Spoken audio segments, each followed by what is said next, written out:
ファミリーコンピューター登場。カセットを挿入すると。在今天提到小霸王，大家会不会觉得有点陌生呢？毕竟这可是90年代的产物呀。但是他竟然还活着，还做出了这个，而且呢，我顺藤摸瓜的发现了一些有趣的东西。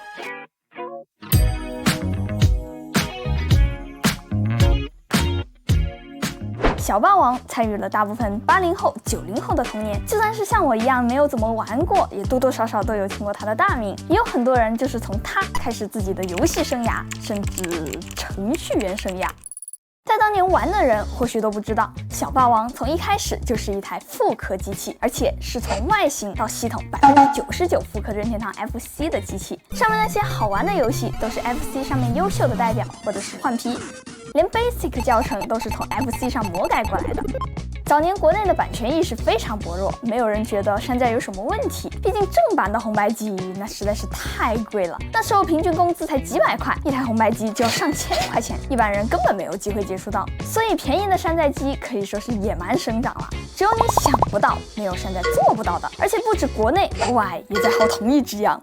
小霸王的前身是中山一家濒临倒闭的小电子厂，段永平接手之后，只花了1年的时间，不仅让小霸王转亏为盈，还成为了当时所有山寨厂商中最有名的一个。除了它便宜的价格和不错的质量，也离不开它深入人心的营销策略。花了40万在央视投放广告，举办只有用小霸王才能参加的游戏比赛，还有1万块钱的巨额奖金。那个年代的家长根本想不到，这打游戏还能赚钱，这样的营销思路到了段永平离开小霸王，创立了步步高，还有他徒弟的蓝绿茶还一直沿用。到了1993年，青少年防沉迷话题兴起，单纯的游戏机不再受到家长们的青睐。但是小霸王调整策略，把原本的游戏机和键盘结合，这么一缝就成了可以练习键盘操作的电脑学习机，既避免了游戏机被家长锤，还可以装成电脑变成小白，加上得力的宣传又卖爆了。毕竟让家长给我买一台学习机，可比买一台不务正业的游戏机要简单得多。就像我当时买 PS4 的时候，也跟我妈说我买的这个是蓝光播放器。现在我手上的这一个呢，就是当年的 SB486 的学习机。这个小霸王的这个 logo， 我当年一直以为它是一个扎着双马尾的一个小女孩，不知道它是2个拳头。我们一起来打开看一下里面哦。哇，泡沫盒，感觉像是拿着一盘海鲜。这是一个当时的宣传调查表保用卡，这什么时候过期的呀？我们拿开这个来看一眼，这个键盘上面是有那些5笔的，不知道屏幕前的小伙伴有多少人是会打5笔的呢？可以举个爪给我看看呀。对，手柄，这2个手柄还长得不太一样。然后这里还有一张学习卡，那我们接下来不得接个电源试一下？先插卡，小霸王其乐无穷啊！我们先试一下哪一个呢？打字游戏呀。它就下来一个字母，我就打它。这不是 C 吗？那有没有更有意思一点的游戏呢？我们看一下，500合一的一个游戏卡带，魂斗罗赤色要塞，这有个水管玛丽，这不就是马里奥吗？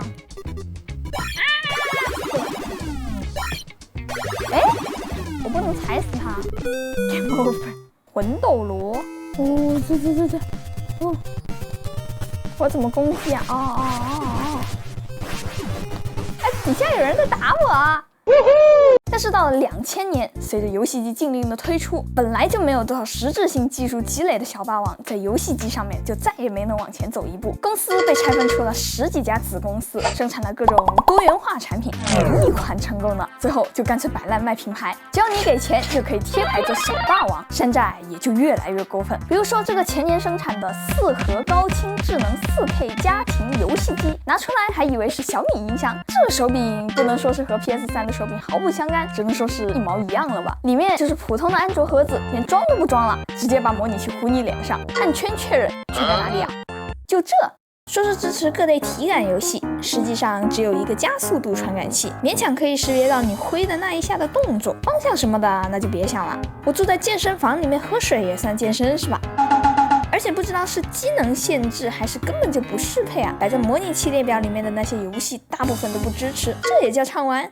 2014年，禁令正式解封，涌现了不少想做国产游戏机的公司，个个都是卧龙凤雏。比如说咱们老观众比较熟悉的战斧，最后做成一个行业明灯。他的联合创始人之一吴松，甚至还没等到战斧正式发布就已经跑路了。不过这个老哥很快就实现了再就业，和也想做国产主机的小霸王一拍即合，当场立项。为了防止被喷，小霸王还未雨绸缪地发了一篇声明，主要就是说我要注重版权啦，要看在情怀的面子上，少喷我一点。从18年的 ChinaJoy 看来，这一家确实比战斧体面得多，毕竟这次芯片是真的定制了，全世界也就御三家有。除了独占游戏播片，还找了不少独立游戏给自家站台，比如说《暗影火炬城》和《嗜血印》，局势是一片大好。但这一家死的也是真的快，甚至还没能熬到上市，第2年项目组就被撤资解散了。吴松还兼职替员工讨了一段时间的工资。市面上流通的这一家，大部分都是当时送测的媒体机，所以说我想去闲鱼上面收一台的时候，就只有一个老哥挂2000来卖了。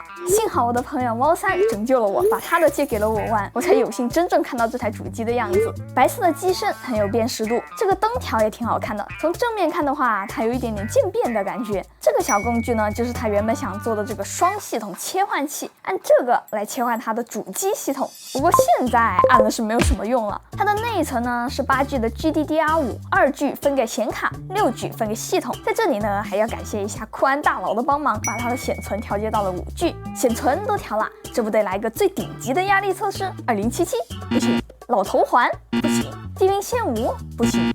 CSGO 帧数挺稳，但每次打这种人的时候都会突然卡一下。古墓丽影9倒是能稳定60帧，但这都是9年前的游戏了。因为团队跑路，项目腰斩，驱动没有人维护更新，所以即使是配置看起来能达到要求，但有些新游戏还是运行不了。不知道小伙伴们觉得这样的 ITX 办公机能值多少钱呢？我觉得如果能真的做出双系统，4999说不定还真有人愿意支持。可惜它只是一个半成品。曾经就有人通过这个虚拟机还原了这一家的半成品主机系统，除了简陋的页面之外，什么都没有。我第一次看到的时候，确实激动了1秒钟，但它本质上和 Ioneo 一样，只是一个简单的引导加软件，根本称不上是系统。就像20年前一样，一缝成了主机，又可以骗小白了。国内的游戏市场充满着矛盾，就像出了某篇访谈里面说的那样，从情感上，所有人都呼唤一台游戏主机，但从理智上，几乎所有人都不相信中国有能力做出一台真正的游戏主机。归根结底，这些厂商总想着做点硬件就能分一块蛋糕，但是作为玩家看中的根本不是硬件，比起在硬件上赶美超英，那些童年里面真正属于国产游戏的辉煌，才是最应该重视的存在。好了，那么以上就是本期视频的所有内容啦。如果大家觉得这期视频还有点意思的话，记得给我点赞3连关注哦。那我是千里，咱们下期再见吧，拜拜。